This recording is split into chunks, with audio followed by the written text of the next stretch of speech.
La traque des biens mal acquis va se poursuivre au Sénégal. Face à la presse ce lundi 23 mars, le ministre de la Justice Sidiki Kaba a assuré que Karim Wade et ses co-accusés ne seront pas les derniers à être jugés par la Cour de répression de l'enrichissement illicite. Selon le garde des Sceaux, la lumière doit être faite sur d'autres dossiers concernant la gestion des deniers publics des dignitaires du régime de l'ancien président Abdoulaye Wade.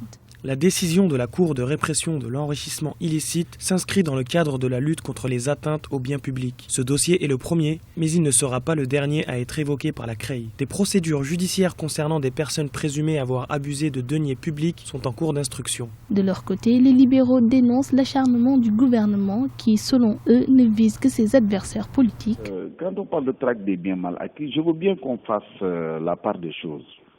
Parce que quand nous parlons de réduction des comptes, nous sommes preneurs, je dirais même que nous avons été les premiers à demander la réduction des comptes.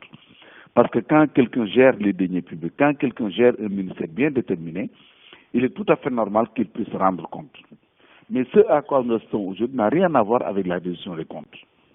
C'est des personnes qui sont ciblées, je dois dire, parce que ça m'a convaincu aussi, à cause de leur appartenance politique, qui sont ciblés, qui sont poursuivis, qui sont arrêtés et qui sont condamnés.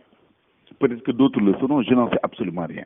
Pour le professeur en droit pénal Madi Bouaré, il est normal que les personnes impliquées dans cette affaire soient traduites en justice. Seulement, il faudrait que la Cour de répression de l'enrichissement illicite soit conforme aux principes fondamentaux de la justice pénale. Cette juridiction ne respecte pas le principe du double degré de juridiction, d'une part. Et d'autre part, le fait que même dans la procédure concernant les personnes qui sont poursuivies au niveau de l'instruction, le fait qu'il n'y ait pas non plus la possibilité pour la personne poursuivie de contester les actes d'instruction en tant que tel. Et troisièmement, le fait que la décision qui est rendue par la CREI n'est susceptible d'aucune autre voie de recours que le pourvoi en cassation.